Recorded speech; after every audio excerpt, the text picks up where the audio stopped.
4380 jours. C'est la durée de vie moyenne d'un chien. 12 ans.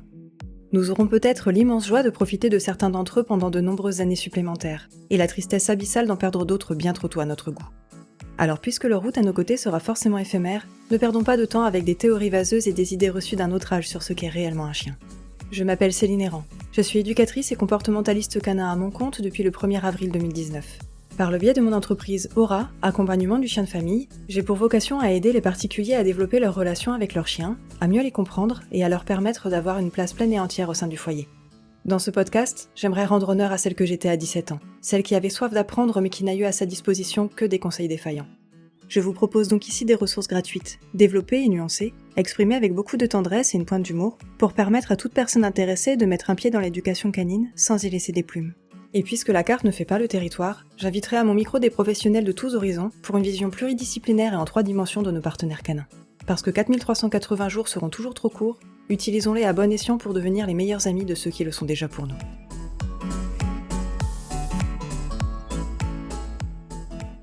Bonjour à tous et bienvenue dans 4380 jours, je suis ravie de vous accueillir aujourd'hui. Et aujourd'hui, on va parler ensemble d'une qualité qui n'en est pas toujours une, c'est le perfectionnisme. Déjà, on va définir ensemble ce qu'est le perfectionnisme, comme ça on parlera de la même chose. Le perfectionnisme, c'est la tendance excessive à rechercher la perfection. Déjà, là au moins on pose les bases, c'est une tendance excessive à rechercher la perfection. Sympa. La perfection, c'est l'état, la qualité de ce qui est parfait. Déjà pareil, on se pose des bases, on se rend compte que c'est pas anecdotique, mine de rien. Et parfait, c'est quelque chose qui est au plus haut dans l'échelle des valeurs, tel qu'on ne puisse rien concevoir de meilleur. Ça définit également une personne qui est sans défaut, sans reproche. Donc quelque chose de parfait, c'est quelque chose qui est au plus haut, quelque chose qui est tel qu'on ne puisse rien concevoir de meilleur, sans défaut et sans reproche. Ça va, niveau pression, on commence bien l'épisode déjà, niveau pression c'est pas mal. Si j'ai envie de vous en parler aujourd'hui, c'est parce que cette tendance au perfectionnisme gravite dans de nombreux aspects de l'éducation canine, et je constate qu'elle vient souvent entacher la volonté des personnes à avancer avec leur chien. Aujourd'hui, j'aimerais vous parler entre autres d'idées qui mettent en avant ce perfectionnisme, comme par exemple l'idée qui met en avant qu'un chien réactif ne doit absolument jamais déclencher, sinon il va reculer de 10 pas dans le plan d'entraînement, et ça sera la catastrophe absolue. Également l'idée qui met en avant qu'un chien doit impérativement être soigné en soins coopératifs. Sinon, il vaut mieux reporter le soin, et en plus on est une vilaine personne de ne pas lui demander son consentement. De mon côté, je me suis aussi longtemps dit que si je voulais faire du fitness avec Rune, alors je devais impérativement la faire travailler de façon assidue, avec des séances longues dédiées à ça plusieurs fois par semaine, et que si je n'arrivais pas à atteindre cet objectif, c'était même pas la peine de démarrer. De façon générale, on a aussi l'idée qui met en avant que si on n'a pas un plan d'entraînement au poil de fesses, alors ça ne sert à rien de travailler tout court. Évidemment, on va parler aussi des réseaux sociaux avec leur perfection apparente qui mettent en avant de façon insidieuse qu'on n'a pas le droit à l'erreur et que se tromper c'est être une mauvaise gardienne ou un mauvais gardien, que c'est être un ou une mauvaise pro et que si on se gourre concrètement, on est nul, voilà, on n'a pas le droit de se planter. Il y a aussi l'idée qui met en avant que pour venir checker l'état de santé de son chien, mais pas que, aussi pour venir accompagner par exemple un chien qui aurait des problèmes de comportement, alors il faut faire des tableaux, prendre des notes de partout, des notes détaillées, pour pouvoir partager ensuite ces données à son véto ou à son éducateur. Il faut prendre plein de données et le faire de façon assidue. Je vois aussi passer des fois des coups de gueule qui mettent en avant que, en gros, les gardiens et les gardiennes des chiens sont incompétents et que avant de prendre un chien, on devrait avoir un master en éthologie. On devrait être très compétent avant de prendre un chien et s'être vraiment renseigné en amont, sinon on n'aurait pas dû prendre de chien. Et enfin, last but not least, la phrase qui met en avant qu'il ne faut pas se fâcher sur son chien. Jamais. Sinon on est la personne la plus dégueulasse du monde. On n'a pas le droit de se fâcher sur son chien. Bon bref, vous l'avez compris, on peut très vite se mettre la rate au courbouillon et millimétrer chaque aspect de son quotidien. Et du coup, je vous propose qu'aujourd'hui on respire un coup à ce sujet, vous et moi, le tout comme d'habitude avec nuance et avec mesure. Et comme toujours, sachez que cet épisode ne vise ni ne blâme personne, je veux juste ouvrir avec une toute petite pointe d'humour un espace de respiration pour les personnes qui ont un jour ou un autre ressenti une forme d'oppression autour de cette apparente perfection. Et pour être très honnête avec vous, cet épisode, c'est aussi un épisode de guérison pour moi, parce que je suis une perfectionniste pathologique. Ce perfectionnisme vient impacter des aspects de mon quotidien que vous ne pouvez même pas imaginer. Et comme beaucoup de perfectionnistes et de personnes anxieuses en plus de ça, youpi, j'ai tendance à me mettre la rate au courbouillon si j'estime ne pas avoir été à la hauteur. Et autant dire, quand on a les deux en même temps, on estime rarement être à la hauteur.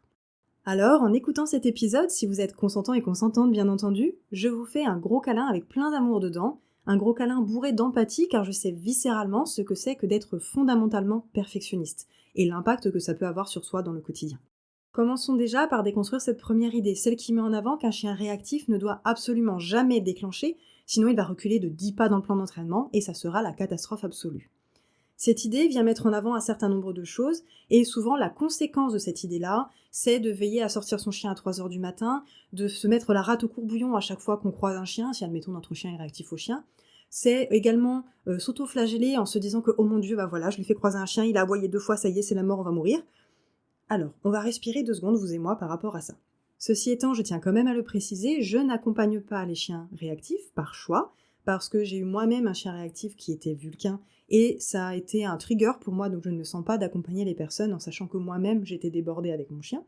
Mais malgré tout, j'en rencontre au quotidien, entre autres dans le cadre de l'entraînement aux soins, puisque quand j'accompagne des chiens qui ne veulent pas être soignés, ça implique aussi des chiens qui essayent de croquer le vétérinaire. Donc forcément, des chiens réactifs, j'en accompagne quand même.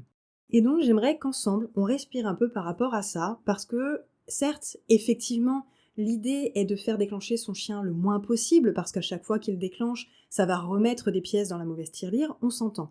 Ceci étant, ce n'est pas, à mon sens, aussi catastrophique que ce qu'on veut bien nous faire croire parfois. Oui, dans l'idée, dans un monde parfait, idéal, dans un monde qui serait un laboratoire, on ferait en sorte que notre chien réactif, en sachant que, petite parenthèse, oui j'utilise des étiquettes, je m'excuse, on va simplifier le propos à l'extrême, mais par chien réactif j'entends des chiens qui grognent, qui aboient, qui mordent, ou qui ont peur, bref un chien qui n'est pas à l'aise vis-à-vis d'un déclencheur, et qui a besoin d'être mis à distance de ce déclencheur pour baisser dans ses émotions, et pour être capable de mieux gérer les rencontres futures. Petite parenthèse étant faite. Donc quand votre chien va déclencher sur, je ne sais pas, un vélo, un passant, le véto, une poubelle ou peu importe, vous pourriez vous dire que ça y est, c'est la fin du monde, votre chien va du coup repaniquer pendant 6 mois, ça va être l'horreur. Alors effectivement, on va éviter le plus possible les déclenchements. Mais ceci étant, en parallèle de ce que je viens de vous dire préalablement, la vie n'est pas un laboratoire. Ce n'est pas vrai, ça n'existe pas et ça ne pourra jamais exister. La vie, c'est des rencontres qui sont attendues ou inattendues, ce sont des moments qui nous surprennent, ce sont des déclencheurs qui sautent d'un buisson alors qu'on ne s'y attendait pas. La vie ne va pas forcément aller dans notre sens et on ne va pas toujours pouvoir éviter les déclenchements. Ça ne veut pas dire pour autant que je cautionne et que je revendique le fait de mettre son chien en immersion, qui est une approche parfaitement dégueulasse, on s'entend, mais à l'inverse, je pense que c'est vraiment nécessaire de se détendre un peu et de respirer un coup si un jour notre chien a déclenché alors que c'était pas notre intention. Eh bien c'est pas grave, on respire, on se dit qu'on fera mieux la prochaine fois et on va essayer d'éviter le plus possible des situations similaires, mais personnellement, je l'avoue, je ne suis pas favorable, sans me mettre en opposition avec qui que ce soit bien entendu, je ne suis pas favorable au fait que l'on recommande à des personnes de se lever à 3 heures du matin pour pouvoir sortir leur chien et qu'elles doivent le faire en parallèle de leur travail, de leur propre stress, fatigue et choses à faire dans la journée, de leurs enfants potentiellement en parallèle, etc.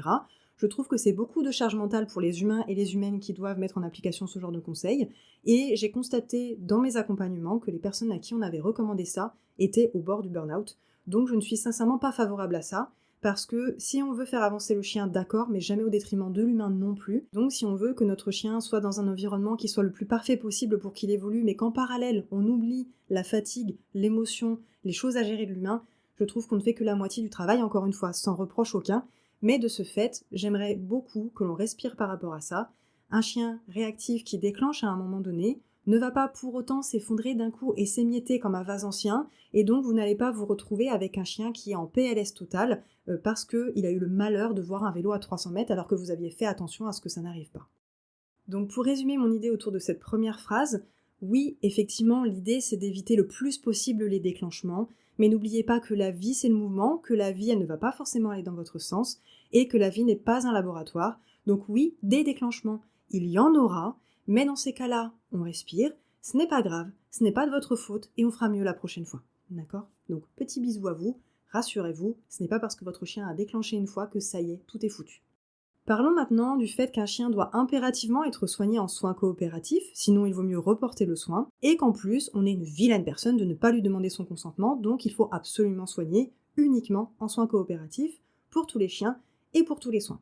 Cette idée-là, bon forcément, elle me tracasse un peu plus parce que c'est lié directement à ma propre spécialité, donc forcément ça me fait un petit peu grincer les dents. Je tiens à le dire aujourd'hui, je l'ai déjà dit sur ma page, mais je vais le dire aussi de vive voix dans ce podcast, ce n'est pas vrai. Tout simplement, ce n'est pas vrai. Pour plusieurs raisons. Déjà, la première, c'est que tous les chiens ne vont pas pouvoir forcément faire des soins coopératifs, en tout cas pas pour tous les soins et pas dans tous les contextes. Puisque dans les soins coopératifs, notre chien va pouvoir apprendre une posture de consentement pour nous dire s'il est OK ou pas pour être soigné.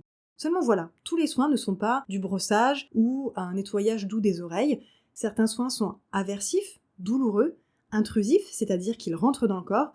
Donc il y a des soins, ouvertement, où notre chien ne nous dira jamais oui. Et c'est normal. Au même titre que si vous, demain, et je ne vous le souhaite pas, je touche du bois en vous le disant, mais si demain vous faites du roller et que vous avez décidé de faire un salto arrière à roller et que vous vous cassez la jambe et que vous avez mal, très mal, et que les pompiers viennent vous voir pour essayer de vous sortir de cette situation et vous emmener à l'hôpital, même si vous vous débattez, même si vous vous mettez à crier, peut-être que l'un des pompiers va vous retenir de force pendant que l'autre va vous strapper la jambe parce qu'il en va de votre sécurité, et évidemment, ils ne vont pas vous demander votre consentement en vous disant « Eh bien, quand tu es prêt, tu peux me toucher l'épaule et on y va ». Non, vous êtes trop en douleur, vous êtes trop en difficulté, c'est trop dur, vous n'avez pas la possibilité de donner votre consentement. C'est pareil pour nos chiens. Donc tous les chiens ne peuvent pas, dans tous les contextes, pour tous les soins, être soignés en soins coopératifs, ce n'est pas vrai. Également, ce n'est pas forcément toujours possible pour toutes les familles. C'est-à-dire, par exemple, que j'ai déjà accompagné des familles qui ne veulent pas forcément faire des soins coopératifs, qui ne se sentent pas OK avec ça, et c'est OK. Ou par exemple, je pense à une personne très âgée que j'ai accompagnée, et pour qui toute la mécanique des soins coopératifs lui paraissait trop compliquée, elle avait du mal avec la mécanique. Est-ce que du coup, ces personnes-là ne doivent pas soigner leurs chiens ? Non. Au contraire, en tout cas de mon point de vue, j'en suis absolument persuadée, au contraire, dans ces cas-là, il est de notre responsabilité de professionnels de proposer des options alternatives qui permettront au chien d'être soigné de la façon la plus confortable possible, peut-être pas avec son consentement, mais au moins il sera soigné. Donc je suis absolument contre le fait de reporter un soin si on ne peut pas le faire en soins coopératifs, ça ne marche pas comme ça. Évidemment, je suis absolument pour les soins coopératifs, faites-le, apprenez-le, formez-vous, je suis à votre disposition entre autres pour vous former si vous le souhaitez, mais malgré tout, je tiens à le dire, les soins coopératifs sont un objectif idéal et parfait, donc c'est la lune que l'on essaye de viser, mais ce n'est pas grave si l'on vient seulement toucher les étoiles, c'est déjà merveilleux. Donc faites un peu, faites peut-être de façon maladroite, ne faites peut-être pas en soins coopératifs, mais apprenez à votre chien à être soigné, et c'est tout ce qui compte. Je vais maintenant vous parler du fitness avec ma chienne parce que ça a été un énorme sujet de réflexion pour moi ces dernières semaines. Et pour ça, je vais vous parler un petit peu de moi. Alors, c'est complètement anecdotique, mais j'ai mal au genou. Donc, bon, c'est bête, je me sens un peu vieille et je me suis dit, tiens, ça y est, j'ai passé 30 ans. Et bien, effectivement, depuis que j'ai passé 30 ans, j'en ai 32 maintenant, j'ai des douleurs dans le corps à certains endroits, entre autres au genou. Et donc, je suis allée voir une kiné pour me faire accompagner, pour faire moi-même du fitness et puis muscler mon petit genou. Et ça a été super intéressant parce que ça m'a permis de venir débloquer les pensées que j'avais autour du fitness avec ma chienne, qui étaient que si je ne faisais pas de façon assidue, avec des séances longues et dédiées à ça plusieurs fois par semaine, des séances de fitness avec Rune, alors ça ne servait à rien de travailler. Et ce qui a été très intéressant, c'est qu'à la base, le propos de ma kiné a été exactement le même pour moi. C'est-à-dire qu'elle m'a dit, eh bien écoute, ce qu'il faudrait que tu fasses, c'est que tu travailles 3 fois par semaine pendant une demi-heure. Et sauf que là, je me suis rendu compte que j'y arrivais pas. Alors, soit je me disais que j'avais pas le temps, alors qu'en réalité, le temps, on peut toujours plus ou moins le trouver, on s'entend, mais en tout cas, je voyais que j'avais ce blocage du temps. Ou je me disais, ouais, mais attends, en fait, ça veut dire qu'il faut que j'ai ça, ça, ça, ça et ça comme matériel sous la main, et du coup, il faut que je laisse ça tout traîner dans mon salon, parce que c'est chiant de devoir les redéplacer à travers la maison. Bref, plein de petites choses qui n'ont l'air de rien, mais qui, mises bout à bout, ont fait que je m'entraînais pas, tout simplement. Je ne m'entraînais pas. Et donc, j'ai dit à la kiné, je lui ai dit, écoute, c'est pas compliqué, je vais diviser mon plan d'entraînement.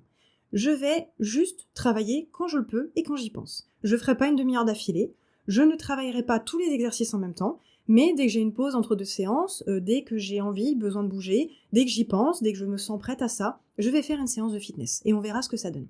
Elle m'a dit écoute oui au contraire, et puis de toute façon, et ça m'a beaucoup plu quand elle m'a dit ça, elle me dit tu sais de toute façon, une fois que tu commenceras à être lancé, ça va lancer la machine et ensuite tu vas peut-être faire justement tous tes exercices parce que tu te diras que c'est bon, tu es lancé, tu peux y aller. Donc on a été d'accord là-dessus et on est parti sur ce projet-là. Et justement, par rapport à ça, j'aimerais vous partager une petite vidéo que j'ai vue, alors je crois que c'était un réel Instagram ou sur TikTok, peu importe, mais c'était une vidéo toute simple, où on voyait une personne dans une première situation qui disait « Ah, il faut que je me remette au sport, mais bon, alors là, ça veut dire qu'il faut que j'ai une demi-heure devant moi, mais j'ai que 20 minutes, bon bah tant pis, je travaillerai demain. » Et en parallèle, il y avait une deuxième situation avec cette personne-là, où elle se disait « Bon, j'ai que 20 minutes, et bah c'est pas grave, je vais faire ce que je peux avec le temps qui est à ma disposition. » Et l'idée, ça a été de mettre en parallèle ces deux situations, avec la personne qui visait la perfection du plan d'entraînement parfait, avec tous les exercices, tous les jours, pendant une demi-heure, et de l'autre côté, la personne qui se disait « Bah, c'est quoi, j'ai 5 minutes, et bah c'est pas grave, je vais faire 10 squats, ce sera toujours 10 squats de plus que 0. » Et ben ça a été super intéressant parce que c'est exactement ce qui m'est arrivé. Je me suis retrouvée donc à me dire: «OK, je vais travailler un tout petit peu de ça aujourd'hui. Ah tiens, aujourd'hui j'ai un petit peu mal au dos, alors bah je vais faire des étirements pendant 5 minutes. Ah là, j'ai un petit peu de temps pour moi, et bah super, je vais faire, quelques squats ou je vais travailler sur mes fentes ou je vais travailler sur d'autres exercices autour de mon genou». Et ben à la fin de la semaine, qui c'est qui s'est retrouvé à travailler autant, si ce n'est plus, que les 30 minutes 3 fois par semaine que la kiné m'avait demandé? Bah c'était moi. Je m'étais retrouvée finalement à travailler tous les jours, plusieurs fois par jour, pendant des durées plus courtes. Effectivement, je prenais 5-10 minutes grand max pour faire ce travail-là, mais finalement, quand on fait 5-10 minutes 3 à 4 fois par jour, tous les jours, ben on se retrouve à faire plus d'une demi-heure par jour. Du coup, je me suis dit, ok, on va faire exactement la même chose avec Rune. Je me suis dit, ben, puisque mettre en place différents exercices d'affilée, j'y arrive pas, que le fait de devoir avoir du matériel à ma disposition tout de suite et plusieurs outils potentiellement au même moment, j'y arrive pas non plus, que le fait de mettre en place tout un circuit training avec tel exercice, puis tel exercice, puis tel exercice, tout dans ma salle de travail, et que donc je suis obligée de bouger les meubles, j'y arrive pas non plus, et ben tant pis. Donc aujourd'hui, pendant la petite balade, on va faire un petit peu de reculé, et puis là, demain, on va alterner un petit peu de assis et de coucher pour travailler ses petits cuisseaux, et puis après-demain, on va faire ceci, et puis après-demain, on va faire cela. Et en regardant justement les exercices que j'ai fini par mettre en place avec Rune au cours de la semaine, je me suis rendu compte que ça valait, voire dépassait, les programmes de fitness que je m'étais potentiellement donné à faire.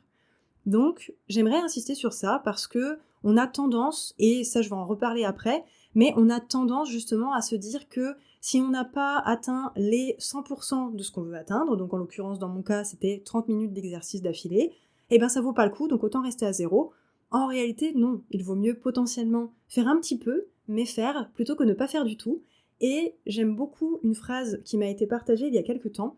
Cette phrase dit: mieux vaut fait que parfait. Et cette phrase, pour vous dire, je me la suis calligraphiée sur mon tableau blanc sur mon bureau, pour vous dire à quel point je suis perfectionniste et à quel point c'est ironique, c'est que j'ai passé 2 heures à faire cette calligraphie pour dire qu'il fallait pas que ce soit parfait, voilà, j'en suis là, mais toujours est-il que cette petite calligraphie m'aide beaucoup au quotidien. Parce que quand je me dis: «Ah zut, mais attends, mais j'aurais dû faire mieux», je relis, je me dis: «Hé, tu l'as fait déjà!» Parce que au lieu de te mettre la rate au courbouillon à vouloir que ce soit impeccable et génial, et finalement que ça reste dans ton cerveau et que ça n'en sorte pas, et ben au moins t'as réussi à sortir ça de ton cerveau, il sera encore temps plus tard de faire un peu mieux, mais pour le moment déjà, tu as fait plutôt que parfait et c'est déjà très bien. Donc je vous redis cette phrase parce qu'elle m'a beaucoup impactée: mieux vaut fait que parfait. Il y a aussi une phrase de Fabien Olicard qui est intéressante qui dit: 1 vaut mieux que 0. Et cette phrase, elle est formidable parce que, effectivement, quand on veut mettre en place un exercice quel qu'il soit et on se dit: il faut que j'atteigne le niveau 10, admettons, pour avoir vraiment atteint mon objectif, en l'occurrence, mon 10 en fitness, ça aurait été ma demi-heure de fitness dans la journée, eh bien, essayons déjà de faire 1 plutôt que de vouloir faire 10. Et ça, c'est particulièrement intéressant et impactant pour les personnes qui ont un trouble du déficit de l'attention, pour lesquelles des plans d'entraînement qui sont longs ou des exercices qui demandent une chaîne de comportement sont difficiles à mettre en route parce que ça paraît insurmontable. Donc, 1 vaut mieux que 0 et mieux vaut fait que parfait. Ça me permet de venir glisser progressivement sur ma phrase suivante, qui est que si on n'a pas un plan d'entraînement au poil de fesses, alors ça ne sert à rien de travailler. Alors par rapport à ça, je suis la première à me dire que si je veux entraîner ma chienne pour un comportement quel qu'il soit, je dois veiller à faire attention, à faire ça proprement, et à ne pas lui faire vivre de frustration inutile, bref, à être une bonne prof, et à pas me dire que si elle n'y arrive pas, alors c'est de sa faute. Ceci étant, ce plan d'entraînement au poil de fesses, ce petit plan d'entraînement au cordeau que l'on devrait faire en permanence, déjà, je trouve que c'est pas toujours valable, c'est pas toujours nécessaire. On n'a pas forcément besoin d'un plan d'entraînement hyper impeccable pour apprendre à notre chien, par exemple, à poser son cul par terre. Mais en plus de ça, je me suis rendu compte qu'à un moment donné, j'osais plus rien entraîner avec Rune parce que je me disais: ouais, mais attends, est-ce que ma place est bonne? Est-ce que mon schéma de renforcement est bon? Ah non, mais attends, là, elle a un peu hésité. Ah non, mince, là, elle est un peu frustrée. Oh là là. C'est pas grave. On a essayé des choses. Elle m'a dit que ça lui convenait pas, on va faire autrement. Donc non, ce n'est pas vrai. Si vous n'avez pas un plan d'entraînement impeccable, c'est pas grave. Et si ça sert de travailler, au contraire, au pire des cas, vous allez apprendre ce que votre chien n'aime pas. Et ben c'est bien, vous aurez appris des choses. Donc allez-y, travaillez. Travaillez un peu, travaillez dans la joie, mais faites-le, faites-vous plaisir, sans vous mettre une espèce de pression sur les épaules en vous disant que ça doit forcément être impeccable. Bon, je ne dis pas pour autant qu'il faut venir à chaque fois la fleur au fusil et laisser son chien plonger dans des abîmes de perplexité ou lui faire subir nos piètres compétences pédagogiques en ne cherchant jamais à progresser. Bien évidemment non. Mais disons que je pense que ne plus rien oser faire avec son chien de peur de le casser en deux s'il frustre un petit peu n'est pas non plus la meilleure façon d'appréhender l'apprentissage. Mais peut-être que vous voulez lier le meilleur des deux mondes? Avoir les compétences nécessaires pour enseigner des comportements divers et variés à votre chien? Créer un plan d'entraînement de A à Z? Savoir quoi faire si votre séance se passe mal? Savoir enseigner à votre chien des comportements essentiels à maîtriser pour vivre ensemble des séances confortables? Le tout sans prise de tête, sans pression, dans la joie et dans la bonne humeur? Bah figurez-vous que ça tombe bien que vous m'en parliez, parce que j'ai justement créé une formation spécifiquement pour ça. Cette formation, je l'ai créée pour celle que j'étais à 17 ans et qui a eu des conseils foireux sur comment fonctionne un chien, mais aussi sur comment lui enseigner des comportements. J'ai passé un temps fou à apprendre à Alaska à rester le cul vissé par terre pendant 30 secondes dans ma cuisine parce qu'on me disait qu'il fallait travailler la durée, puis la distance, puis la distraction. Du coup, il faut le dire, elle comme moi, on se faisait chier et on ne comprenait pas pourquoi il fallait bosser dans cet ordre-là. Je me faisais pincer les doigts à chaque fois que je donnais mes friandises parce qu'on me disait qu'il n'y avait qu'une seule façon de le faire et que si ma chienne me claquait les doigts, c'était que c'était forcément elle qui ne faisait pas assez attention. Spoiler alerte, non, c'était pas de sa faute, c'était de la mienne. J'ai travaillé avec des chiens que je trouvais mous, alors qu'en réalité je n'avais juste pas les clés pour les aider à se dynamiser dans les séances, mais ça s'apprend. Je n'ai absolument rien compris au cadran de Skinner pendant mon BP, alors qu'en fait c'est pas si compliqué que ça. J'ai fait des séances beaucoup trop longues avec l'ASCA parce qu'on me disait qu'il fallait au moins ça pour y arriver, et qu'il fallait toujours finir sur une bonne réponse de l'apprenant, ou pas. Bref, autant vous dire qu'au tout début de mon parcours, j'ai vraiment galéré juste parce que j'ai eu des conseils franchement pas ouf. Du coup, j'ai fait du ménage dans tout ça. Je me suis formée, beaucoup, puisqu'à ce jour j'ai dépassé les 50 formations, et j'ai créé une classe pour justement vous faire gagner du temps, tout ce temps et ces bouts de phalange que j'ai perdus en suivant ces conseils. Donc si vous voulez accélérer le temps et apprendre toutes les bases théoriques et pratiques pour que votre séance se passe au mieux, mais sans pour autant vous autoflageller si par malheur la séance ne s'est pas passée comme vous vouliez, foncez sur www.auraformation.fr, tout attaché et au singulier, et sélectionnez ma formation intitulée « Une séance idéale ». Vous découvrirez un contenu dense, riche, drôle, si c'est vrai, et pédagogique, le tout sur 11 semaines de cours avec l'équivalent de 30 pages A4 de contenu par semaine, oui, 30 pages A4 de contenu par semaine, avec 40 vidéos démonstratives et les plans d'entraînement détaillés de 3 apprentissages différents. Et même que vous pourrez aller voir les avis géniaux que j'ai déjà sur cette classe, parce que ce petit bijou n'en est pas à son galop d'essai. Et vous savez quoi ? Pour cet épisode, j'ai décidé de vous faire un cadeau de ouf. Oui, vous avez bien entendu, 25% sur ce contenu vraiment génial, de qualité, et qui a eu d'excellents retours au fil des années. Alors courez très vite sur www.auraformation.fr, dans mon onglet classe en ligne, sélectionnez une séance idéale, et tapez mieux vaut fait que parfait, tout attaché, dans l'espace dédié au code de réduction. Et maintenant, abordons les réseaux sociaux avec cette perfection apparente qui met en avant de façon insidieuse qu'on n'a pas le droit à l'erreur et que se tromper, c'est être un gros nulos. Alors déjà, on va dire les choses comme elles sont, tout le monde se gourre, hein, c'est juste que tout le monde ne l'admet pas. Donc déjà, quand vous voyez des professionnels ou pas d'ailleurs, qui vous montrent toujours du contenu impeccable, ou qui vous disent qu'il faut absolument être parfait, incroyable et merveilleux pour avoir un chien, dites-vous dans ce cas que ces personnes soit décident de cacher, donc de mentir par omission en ne vous montrant pas leurs erreurs, soit qu'elles se mentent à elles-mêmes en pensant qu'elles sont toujours parfaites. Dans les deux cas, à mon sens, c'est problématique. Donc rassurez-vous sur un truc, tout le monde se trompe, tout le monde ne fait pas des plans d'entraînement absolument impeccables à chaque minute et chaque seconde de leur vie. Donc rassurez-vous, si vous faites des erreurs, félicitations, vous êtes juste un humain ou une humaine tout à fait normale. Et tout va bien. Parlons ensuite de tableaux, de données, de nombreuses informations qu'il faudrait prendre en considération et noter pour checker l'état de santé ou l'évolution de son chien lorsqu'on est avec un chien réactif par exemple.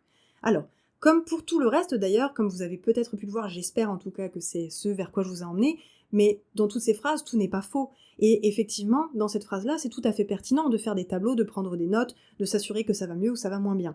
Moi, la première, je l'ai fait avec Vulcain à la fin de sa vie lorsqu'on a diagnostiqué son cancer, même avant d'ailleurs, pour savoir quand, parce qu'en l'occurrence, Vulcain donc, avait un carcinome inopérable de la prostate et de la vessie, et ça avait un impact sur sa capacité à uriner.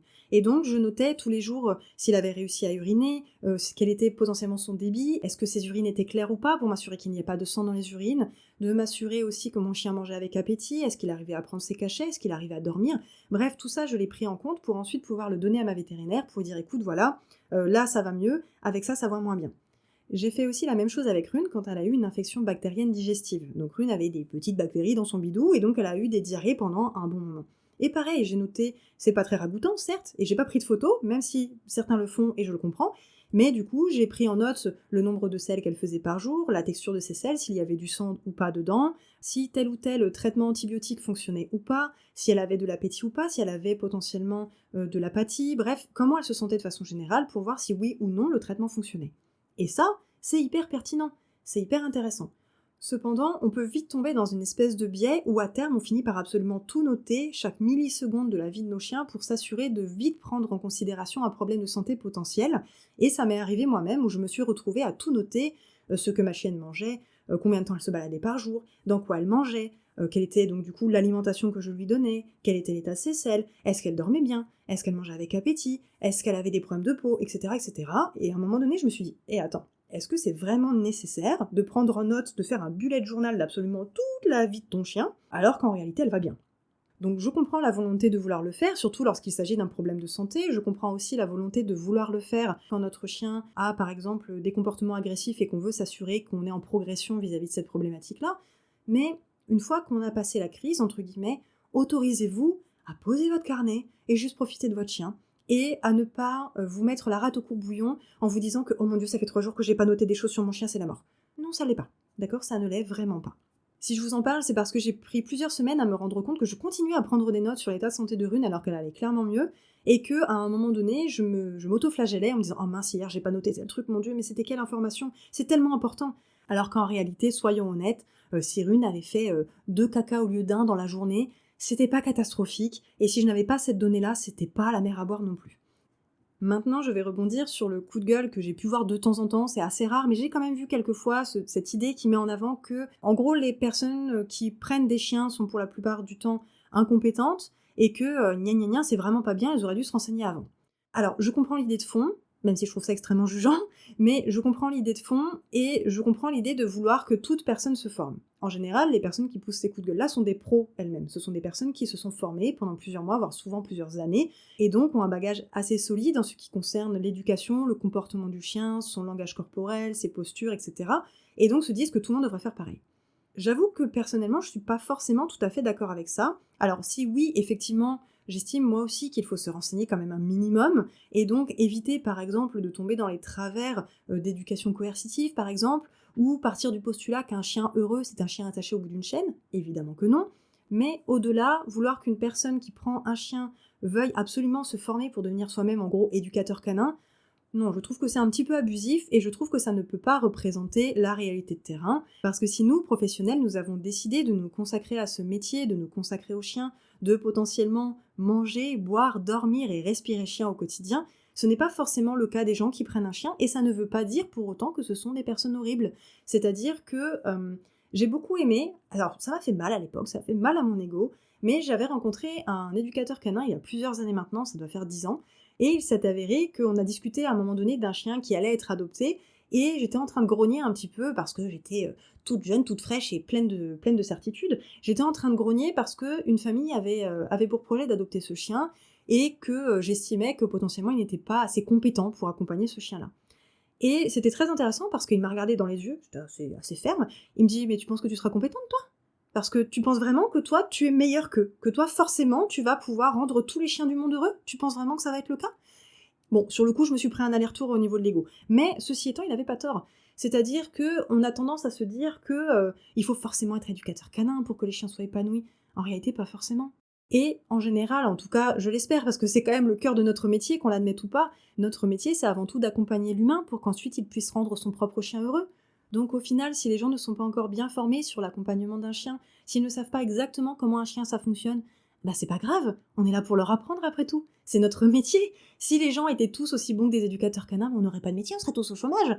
Aussi, je tiens à brasser un tout petit peu ça également, je tiens à rappeler, si je peux me permettre, qu'entre éducateurs canins, nous-mêmes, on n'est pas d'accord entre nous, qu'il y en a toujours un pour pas être d'accord avec le prochain, et à trouver que celui d'à côté est incompétent et que celui encore à côté est vraiment très très nul. Donc autant dire que si déjà entre pros, on n'arrive pas à être d'accord sur ce qu'est réellement un chien finalement, et qu'on a juste un point de vue subjectif finalement, qu'on l'admette ou pas, qu'on ait l'ego de le considérer ou pas, on a forcément juste un point de vue subjectif de ce qu'est un chien, donc il n'y aura jamais de personne compétente dans ce cas-là. Personne ne sera jamais en pleine maîtrise de ce qu'est un chien.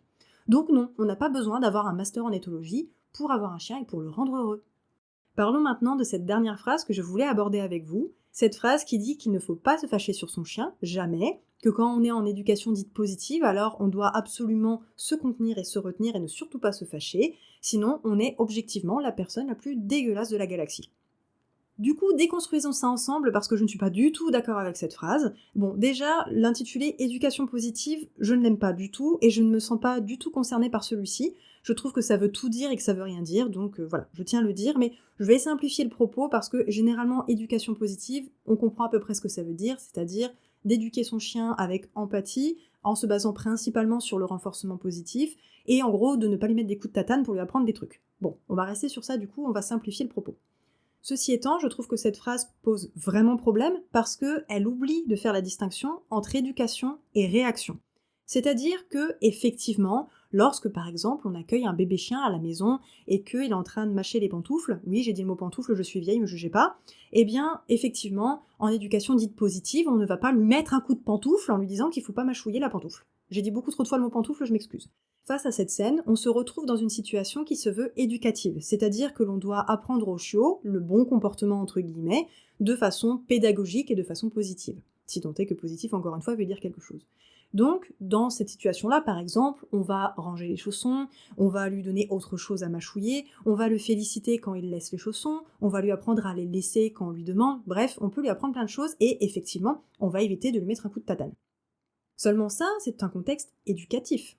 Maintenant, prenons un autre exemple et imaginons le cas d'un chien qui nous saute sur la cuisse en permanence et qui vient de nous graver littéralement la carte autoroutière sur la cuisse. Donc face à cette situation, on va lui proposer des choses, on va essayer de lui enseigner des comportements alternatifs, on va essayer de faire en sorte qu'il ne puisse pas accéder à notre cuisse tant qu'il ne sait pas se gérer tout seul. Bref, on va enseigner des choses à ce chien, bien entendu. Mais quand ça fait un quart d'heure que votre chien vous saute dessus et qu'il est en train de vous labourer la cuisse, il est tout à fait possible qu'à un moment donné, vous vous mettiez à vous fâcher et vous lui disiez « mais ça suffit maintenant !» et que d'un coup vous disiez « ah merde, bon, j'ai gueulé dessus, j'étais vraiment pas quelqu'un de chouette ». Là, vous étiez face simplement à un débordement émotionnel. Et personnellement, j'aimerais que l'on arrête d'étouffer ces débordements émotionnels. Alors attention, ça ne veut pas dire que votre chien doit devenir un punching ball, c'est pas ça du tout que je dis.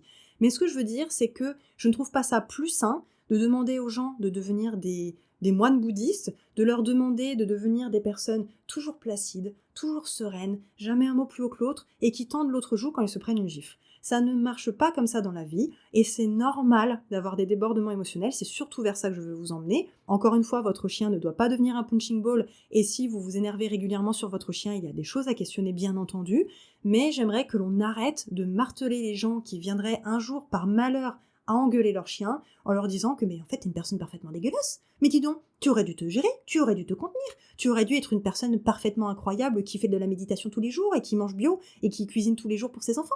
Donc la perfection, ça a ses limites et évidemment que ça ne marche pas comme ça au quotidien.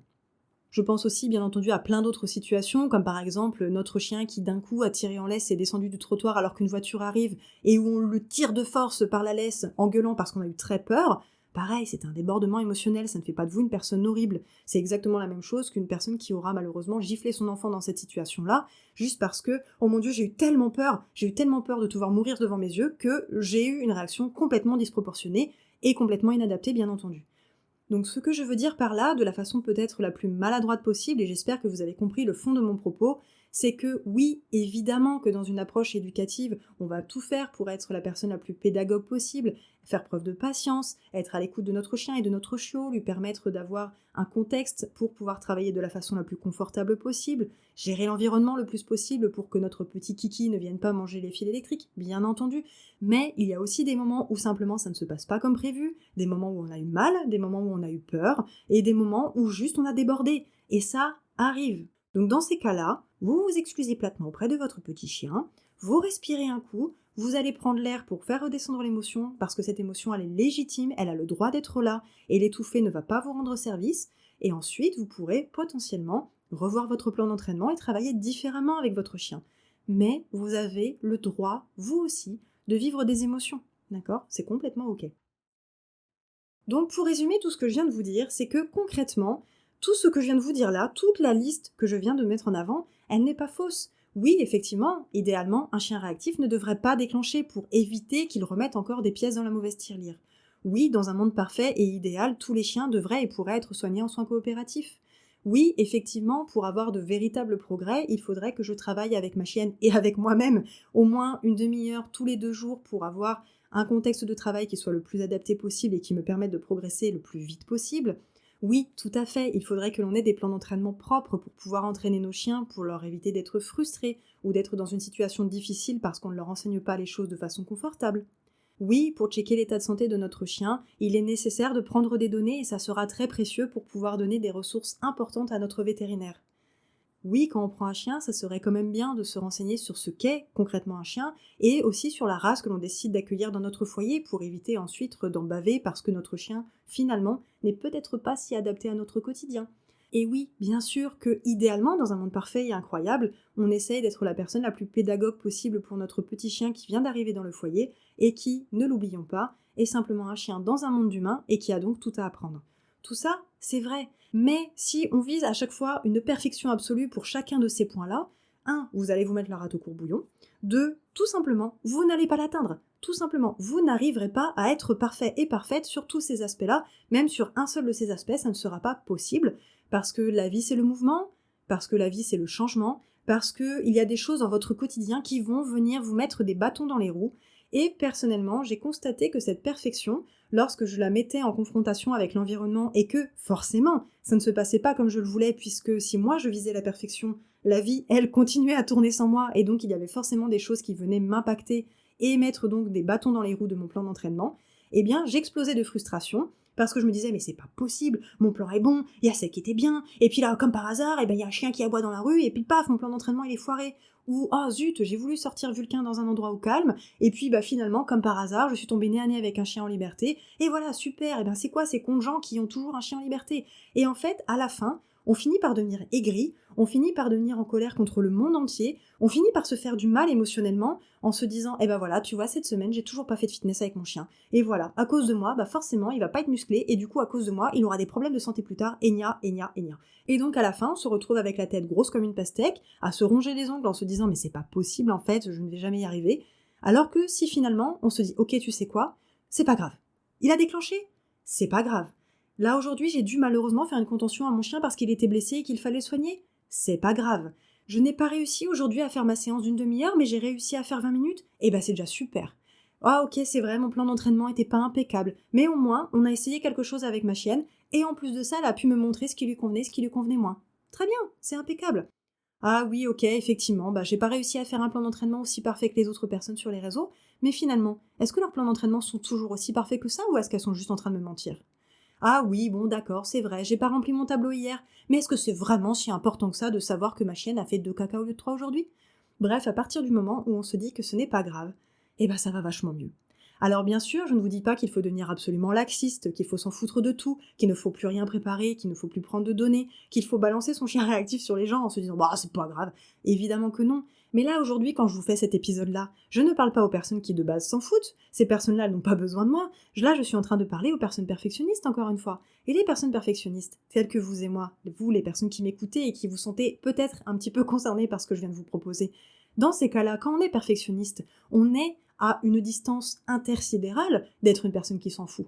On a beaucoup de marge avant d'être une personne qui s'en fout. Donc vous avez largement le temps de lâcher un peu du lest avant de devenir une personne laxiste qui a un brin de paille dans la bouche et un petit chapeau de paille et qui se dit bon, allez, on s'en fout, c'est pas grave. Donc étant donné qu'on est à des années-lumière d'être quelqu'un qui s'en fout, quelqu'un de laxiste, quelqu'un de je m'en foutiste, croyez-moi que même si vous lâchez un tout petit peu de lest, vous serez très loin d'être la personne qui a un petit brin de paille dans la bouche, qui est en short à fleurs, en train de sortir son chien, en se disant que bon, de toute façon j'ai pas pris de lest, on s'en fout, oh bah de toute façon mon chien est réactif, c'est pas grave, oh bah j'ai pas entraîné mon chien comme il fallait aujourd'hui, il était plein de frustration, on s'en fout. Évidemment que vous êtes très loin de ça, mais très loin de ça. Donc rassurez-vous, entre le moment où vous allez vous détendre un peu, détendre les épaules, respirer pleinement, et vous dire qu'en fait peut-être ce qui vient de se passer aujourd'hui ce n'est pas si grave, et le moment où vous allez vous en foutre absolument de tout, croyez-moi, vous avez beaucoup de marge devant vous. Voilà, j'espère que cet épisode vous a plu, j'espère qu'il vous a fait du bien, et donc pour résumer, mieux vaut fait que parfait, on respire, on se détend, on n'a pas besoin d'être un moine bouddhiste, on n'a pas besoin d'être un ingénieur incroyable en plan d'entraînement, on n'a pas besoin d'être le meilleur éducateur ou la meilleure éducatrice canin de la galaxie entière pour entraîner son chien, on n'a pas besoin de prendre des données incroyables avec des dizaines de tableaux, des graphiques et des fractions, et en plus des tas de vidéos et de photos tous les jours pour pouvoir avancer avec son chien. Bref, on respire. Et donc, je vous propose de finir ensemble cet épisode en essayant de vous connecter à vos épaules, de voir si elles sont détendues, en essayant d'avoir une respiration pleine et entière, et en vous autorisant à soupirer un coup. Tout va très bien se passer. Prenez soin de vous, prenez soin de vos chiens. Des bisous sur vos truffes!